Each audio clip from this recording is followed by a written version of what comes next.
Hello, bachcho. Let's read the extract. The extract says that if she ever heard anybody picking on someone because they were funny looking or because they had strange names, she would speak up.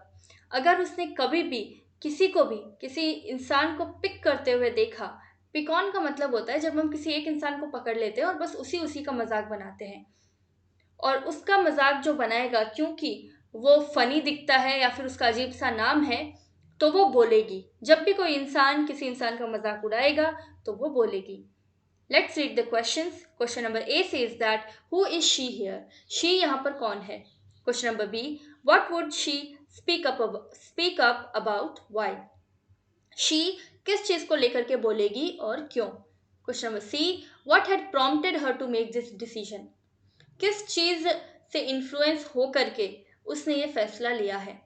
Question number D, what has she been guilty of so far. वो किस वजह से अब तक guilt में है। Let's understand the key concept. Maddy taking a decision, Maddy एक फैसला लेती है।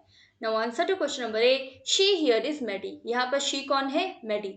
Answer to question number B, she would speak up if she ever heard anybody picking on someone because of their funny appearance or strange name। वो तब बोलेगी जब वो किसी को भी किसी दूसरे इंसान को परेशान करते हुए सुनेगी चाहे वो उसका अपीयरेंस हो या फिर उसका अजीब सा नाम हो। अगर अपीयरेंस और नाम को लेकर के अगर वो कभी भी ये सुनती है या देखती है कि कोई इंसान किसी को परेशान कर रहा है तो वो चुप नहीं रहेगी, वो बोलेगी। Answer to question number C, the guilt had prompted her to make this decision, as now she had understood that she did wrong to Wanda by standing silent when she was bullied।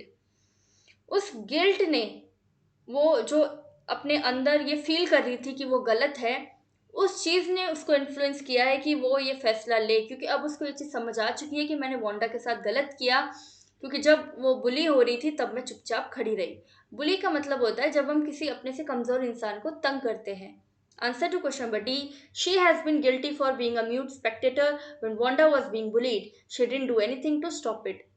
उसको guilty feel हो रहा है क्योंकि वो एक मूक दर्शक की तरह खड़े रही, चुपचाप एक दर्शक बन के खड़ी रही जब वांडा बुली हो रही थी और उसने उस बुलिंग को रोकने के लिए कुछ भी नहीं किया।